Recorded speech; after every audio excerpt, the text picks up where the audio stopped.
Hasan. Iya, bagaimana kabar Mungkin Pak Hasan? ya, alhamdulillah baik-baik. Oh Pak iya, Martil sendiri gimana? ya Sehat? baik, sehat.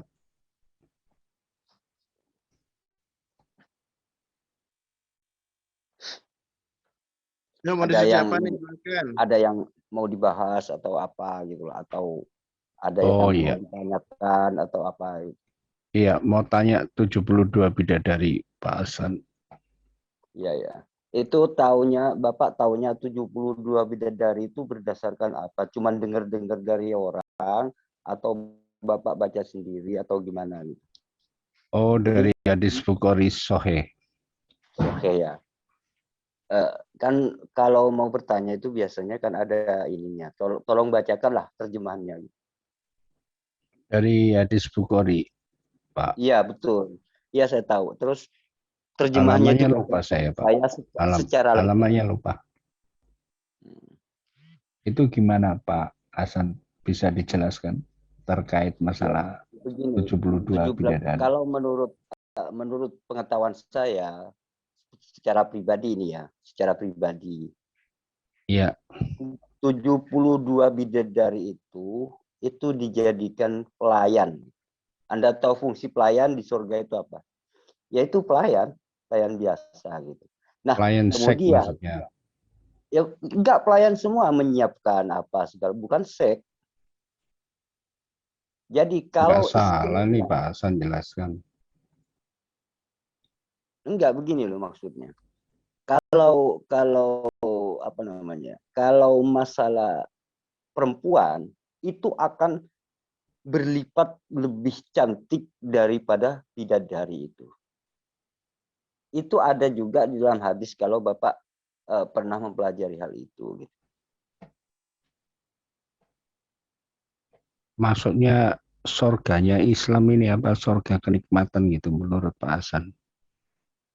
Nah, surga ini kan gini, Pak. Jadi kalau kita di dunia ini kan kenikmatan itu cuma sedikit aja, setitik daripada setetes daripada air laut itu, Pak. Kalau sudah orang itu meninggal, artinya kenikmatan yang sangat luar biasa dengan penderitaan itu sudah pisah, Pak.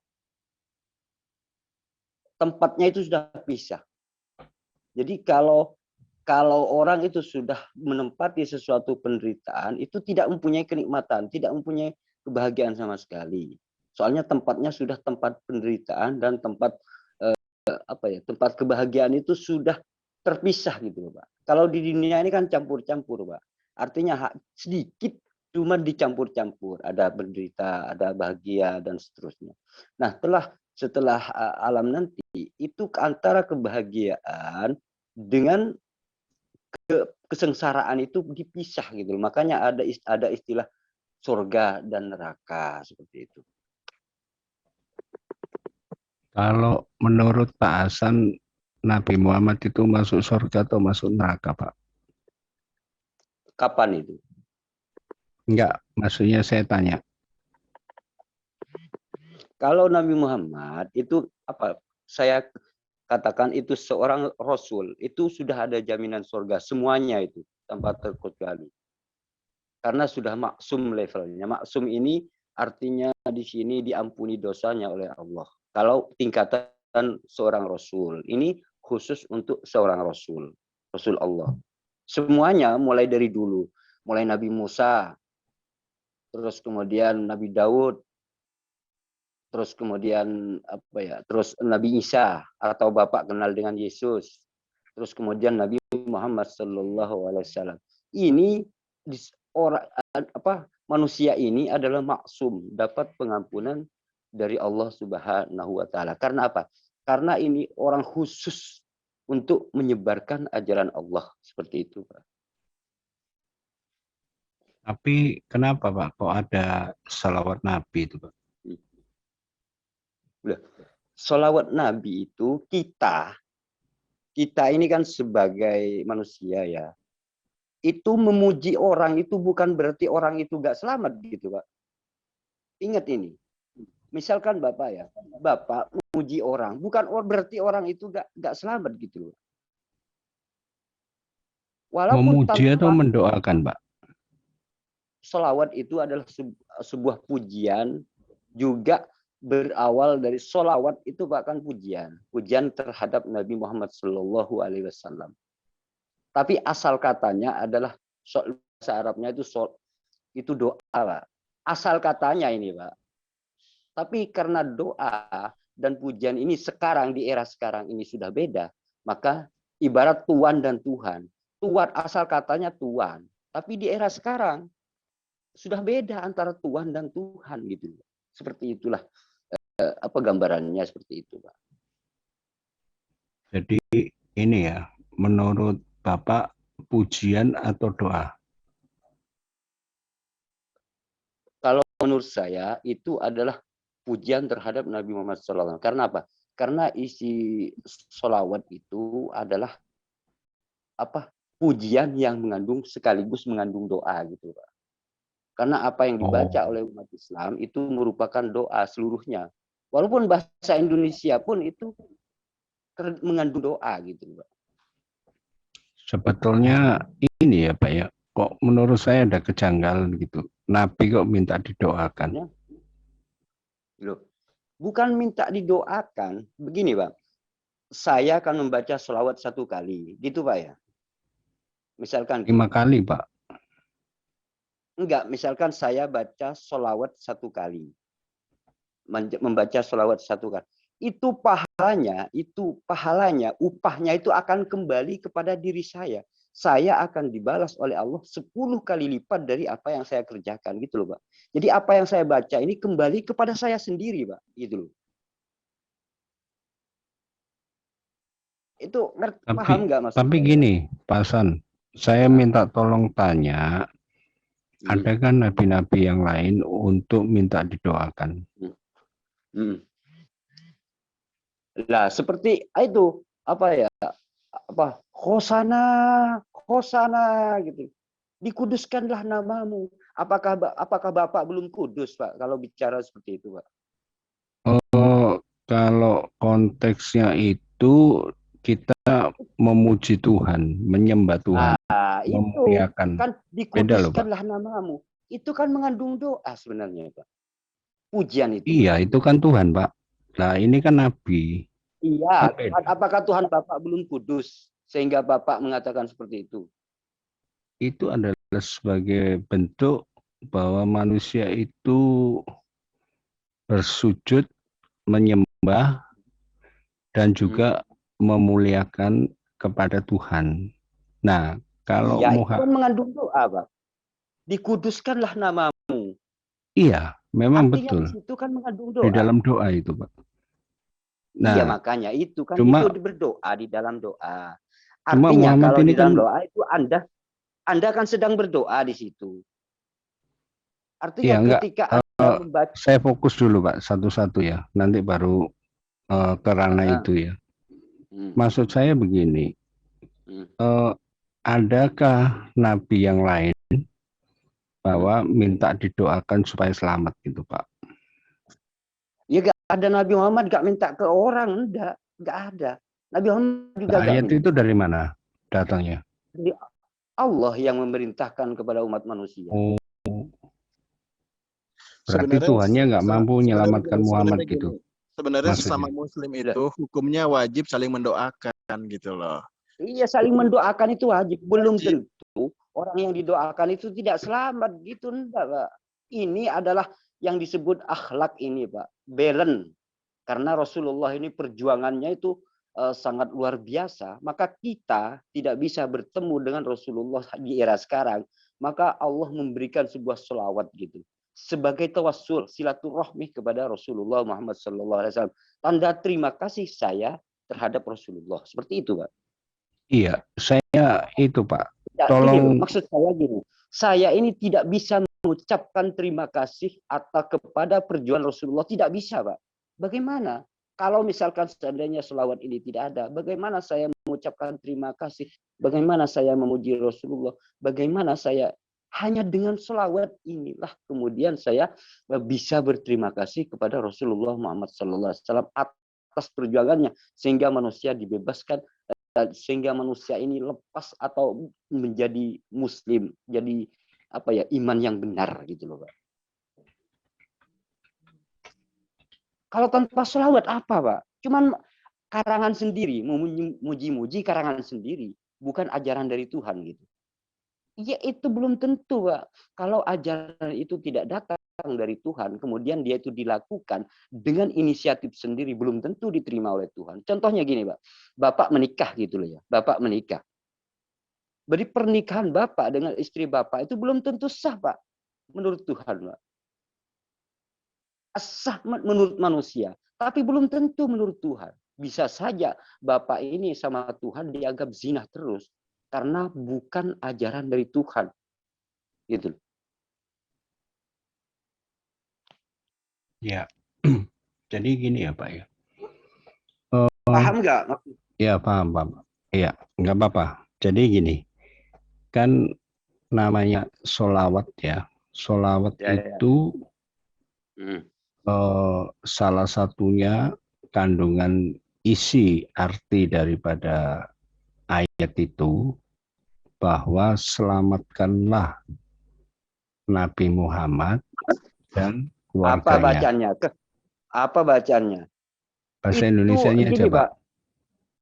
Allahumma Enggak, sholli Bapak ala selawat Sayyidina Muhammad wa ala luar ali biasa Arab. Sayyidina Muhammad. Kan gitu bacanya. Ya Allahumma sholli ala Sayyidina Allahumma Muhammad. sholli ala Ya. Sayyidina Muhammad wa ala ali Sayyidina Muhammad. Gitu. Ya, Salah terus. bacanya atau betul? Ya, terus, betul. Nah, terus artinya di dalam bahasa Indonesia ada kalimat selamatkan. Selamatkan Ya. Muhammad dan beserta keluarganya dan sahabatnya, ya kan?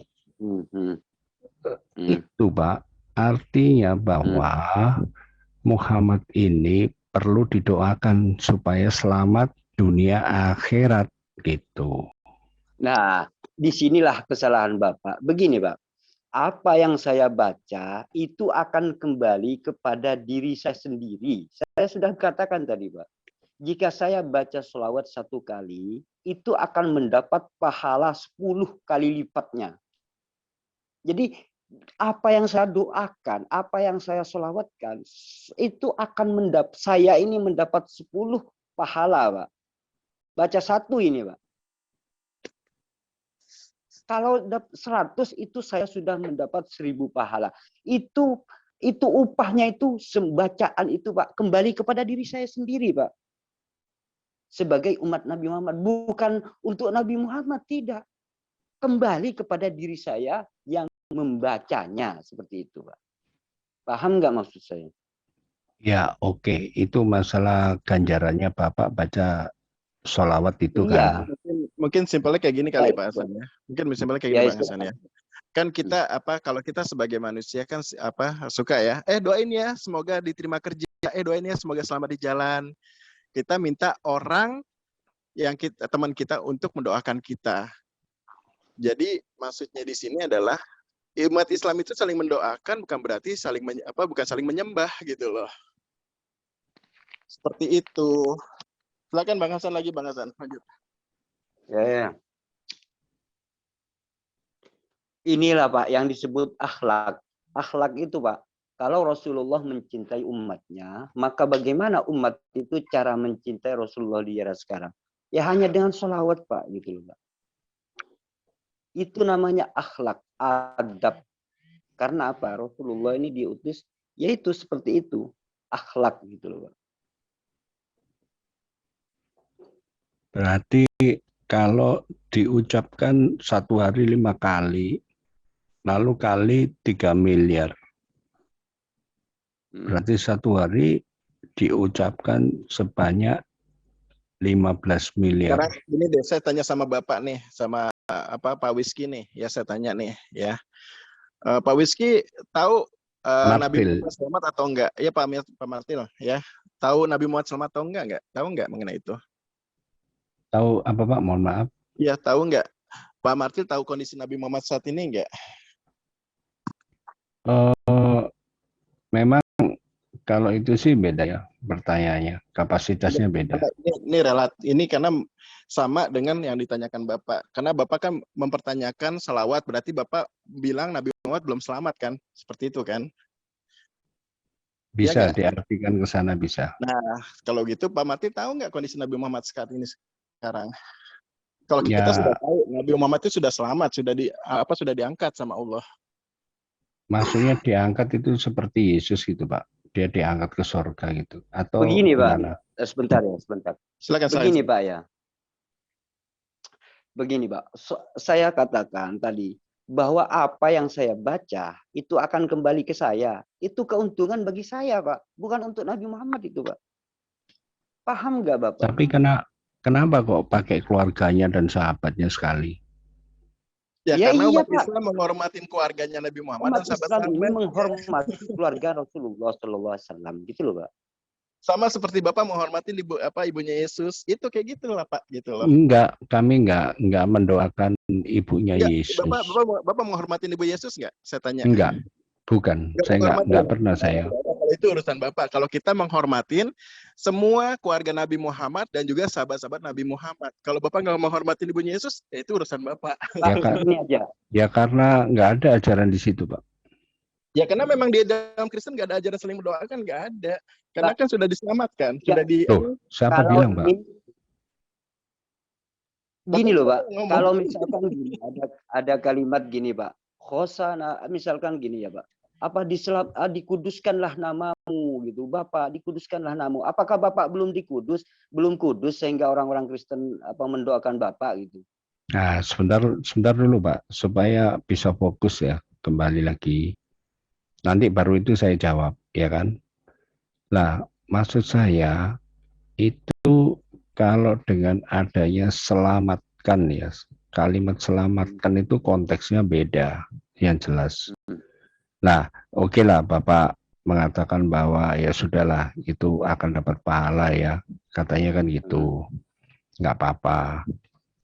Tapi di satu sisi orang berzikir atas nama Tuhan Sang Maha Pencipta, itu kalau Bapak mengatakan itu lebih pas Pak, lebih ideal. Karena apa? Bapak membaca asma Allah berkali-kali akan dapat pahala. Kita mendoakan orang tua juga dapat pahala loh Pak. Ya. Orang tua kita udah meninggal nih, ya kita doakan pahala Pak. Kayak gitu loh. Kita dapat pahala Pak. Orang tua sendiri itu loh Pak. Iya, itu mendoakan ke orang tua. Muslim nih. Saya juga mendoakan Bapak juga dapat pahala. Semoga Bapak dapat pahala. Itu dapat ini Pak. Ya sebentar dulu Pak, supaya fokus gitu loh. Maksud saya nanti baru bisa menceritakan masalah orang tua, doa kepada orang tua. Ya, itu posisinya sama Pak. Nggak bisa dipisah-pisah, itu posisinya sama. Beda Pak, orang tua sama Nabi beda jelas kapasitasnya. Beda gimana? Sedangkan Allah itu ya meminta kita untuk menghormati kedua orang tua kita loh. Kalau kemana dan Bapak itu? Tahu nggak? Surga ada di bawah kaki telapak kaki. Pak Hasan kemana kok hilang? Ada. Pak Hasan? Oh hilang ya. Hilang ya? Hilang Pak Hasan hilang. Waduh, diskusi asing-asing hilang. Sinyalnya sepertinya Pak. Oh ya nggak apa-apa. Ya lanjut Pak. Nah, ini masuk lagi nih. Nah tuh lanjut Pak Hasan, saya masukin lagi. Iya, jadi gini Pak.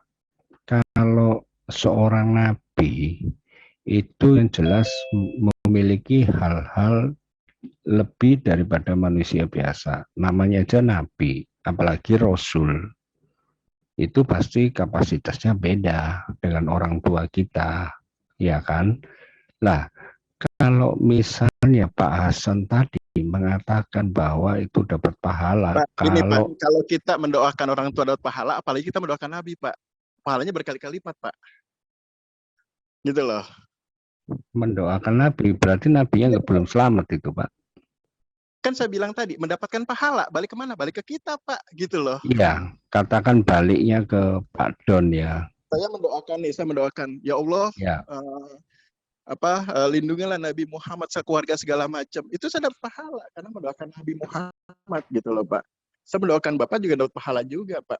Tapi pahala saya lebih tinggi kalau saya mendoakan Nabi Muhammad. Ya, oke, nggak apa-apa. Saya tetap menghargai ya. Itu juga namanya sebuah keyakinan. Cuma saya ingin tanya, kalau kita berdoa kepada Tuhan, itu pasti Ini Pak, Bapak mengatakan kan dapat pahala. kita berdoa kepada Allah. Kita mendoakan Nabi Muhammad, ya, itu bukan kita berdoa ke Nabi Muhammad, Pak, gitu loh. Tuh, jelas-jelas namanya Muhammad dan keluarga dan Ya, sahabatnya kok.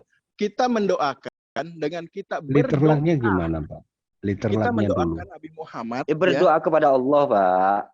Itu beda, Pak. Silakan Pak Hasan, silakan Pak. Kan kita Gini, Pak. merujuknya ke literatnya. Pak, pengikutnya aja itu banyak yang ada jaminan surga, apalagi yang diikuti gitu loh, Pak. Paham Bapak enggak? Pengikutnya mendapat jaminan ke surga. Iya, Bapak pernah baca kalau biasanya kalau tentang sholawat itu biasanya ada sahabat Nabi itu yang mengikuti Nabi Muhammad SAW mendapat jaminan surga dari Allah. Sahabat Nabi ini itu pengikut Nabi Muhammad, apalagi Nabi Muhammad gitu loh, Pak. Nabi seorang Rasul itu sudah maksum. Kalimat maksum ini sudah diampuni dosanya gitu loh, Pak.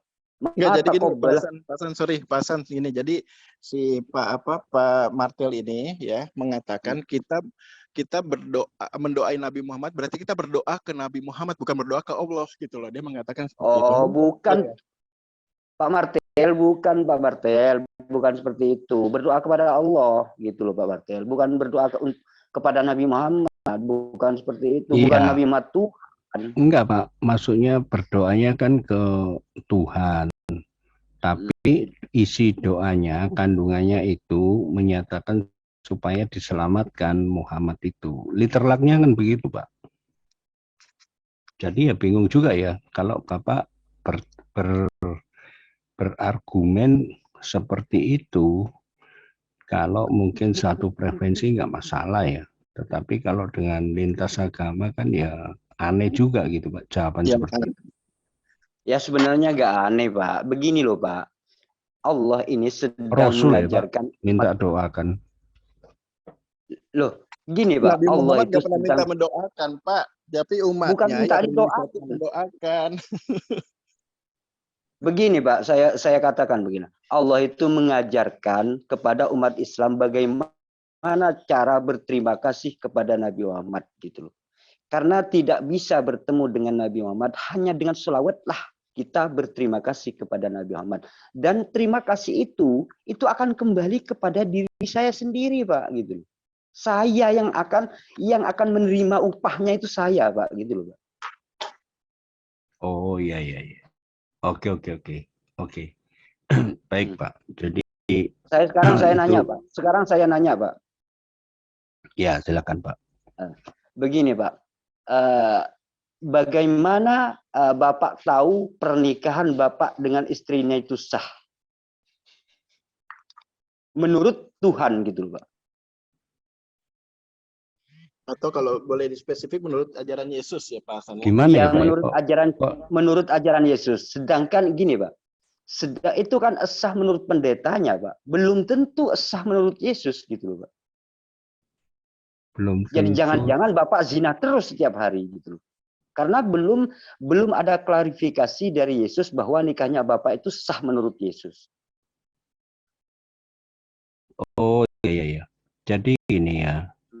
Di dalam pernikahan itu namanya pemberkatan, Pak. Yang mana ritual itu semua dilakukan atas nama Tuhan. Jadi nah itu Pak, gini Pak. Ritual ini kan ini ya. Yang ngajari siapa tuh, Pak? Apakah Yesus mengajari itu, Pak? Yang ngajari memang nggak ada yang ngajari, cuma kalau nggak ada yang ngajari berarti Bapak ini cuman ikut ajaran manusia. Sahnya pernikahan Bapak ini cuman menurut manusia, bukan menurut Yesus. Enggak juga, Pak. Karena di situ ada doanya kan. kalau doa, walaupun orang bukan menikah itu berdoa bisa juga. Itu tidak menjadi syarat sahnya nikah, Pak. Kalau menurut Islam gimana misalnya? Kalau di dalam Islam, surat syarat sahnya nikah itu diajarkan oleh Allah Subhanahu wa taala, gitu loh, Pak. Itu ajaran dari Tuhan langsung untuk manusia agar pernikahan itu sah menurut Tuhan, gitu loh. Bukan sekedar menurut manusia, tapi menurut Tuhan, gitu loh, Pak. Maksudnya gimana, Pak? Saya nggak begitu paham. Tolong dijelaskan. Kalau dalam Islam itu kan ini. Jadi syarat sah agar supaya nikahnya itu sah harus melakukan ini. Misalkan gini, Pak. Ada rukun nikah itu kita punya rukun nikah. Iya, punya rukun nikah, syarat-syarat sahnya nikah. Di sini harus pihak laki-laki mempelai. Pertama ya, Tuhan itu memerintahkan harus ada walinya dan seterusnya, harus ada ininya. Itu bagian dari syarat dan harus seperti ini, melakukan 5 hal rukun nikah. Baru ini nikahnya dikatakan sah menurut Allah, menurut Tuhan. Nah, tetapi kalau di dalam kekristenan, menurut Tuhan itu sah nikahnya itu seperti apa? Jangan-jangan cuma kata pendeta yang sah. Terus kata Tuhan. Iya, saya paham sekarang, Pak. Jadi gini, kalau orang mau menikah itu kalau di dalam kekristenan itu dibimbing dulu, Pak. Artinya dikuatkan dulu pengetahuan tentang nikah. Artinya lebih jelasnya lagi diberi pelajaran, Pak. Dalam Islam juga diberikan pelajaran. Pelajaran yang nikah itu kita diberikan juga kok. Iya, oke. Kalau jadi masalah kalau silakan. Kalau masalah diberikan pelajaran, diberikan bimbingan dan seterusnya, itu bukan sah, bukan syarat sahnya. Ya, jadi gini, Pak. Bapak ini tetap jatuh zina di sini, Pak, karena Tuhan belum mengesahkan gitu loh, Pak. Karena Yesus belum mengesahkan. Jadi tetap zina terus selamanya, Bapak. Loh, dengan istrinya. Pak, itu di dalam pernikahan itu kan sudah atas nama, Pak, atas nama Tuhan. Di dalam ritual pernikahan. Pak, kalau cuma atas nama Tuhan, berdua aja, saya dengan cewek atas nama Tuhan, bisa, Pak. Sah menurut saya. Bisa, Pak. Itu kan harus ada aturan-aturannya. Aturannya itu dari siapa? Dari manusia apa dari Yesus aturannya itu? Kalau terkait masalah itu saya kurang ini, Pak. Kurang begitu. Berarti bukan dari Yesus, itu dari manusia kan? Iya, betul. Itu memang dari manusianya. Sah menurut manusianya itu. Kalau aturan itu bukan dibuat oleh Yesus, berarti tidak sah menurut Yesus. Tetap zina, Bapak ini. Sah dan tidaknya itu memang gimana ya, saya mau bicara ya. Jadi memang nggak ada aturan-aturan untuk di dalam Alkitab. Kalau tidak ada ajaran dari Yesus, berarti Bapak ngarang-ngarang dong. Siapapun bebas mengarang. Walaupun misalkan di sini saya misalkan jadi menikahkan dua orang Kristen, terus didatangkan perempuannya, didatangkan laki-lakinya, sah kamu.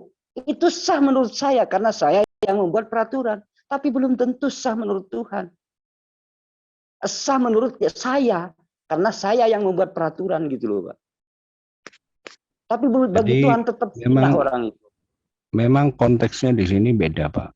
Jadi Islam sama Kristen yang jelas beda di dalam ritual pernikahan itu ya. Pak, itu bukan ritual. Itu bukan ritual. Saya tidak membahas bedanya, Pak. Saya ritual kan, jadi pernikahan itu. Kalau Bapak mungkin itu ritual, kalau kita bukan ritual, Pak. Tapi itu syarat sahnya menikah, Pak. Itu saya tidak membahas. Misalnya dengan adat istiadat, kayak contoh ya. Itu bukan kan termasuk ritual. Bukan adat istiadat, Pak. Itu ajaran dari Allah langsung, Pak. Bukan adat istiadat. Kalau adat istiadat kita adat itu, Pak. Harus Tuhan itu harus mengklarifikasi bahwa itu sah nikahnya agar tidak masuk kategori zina gitu, Pak. Jadi Bapak kan tidak bisa enggak juga, Pak. Itu gini, Pak ya. Kalau misalnya terkait masalah zina ya. Itu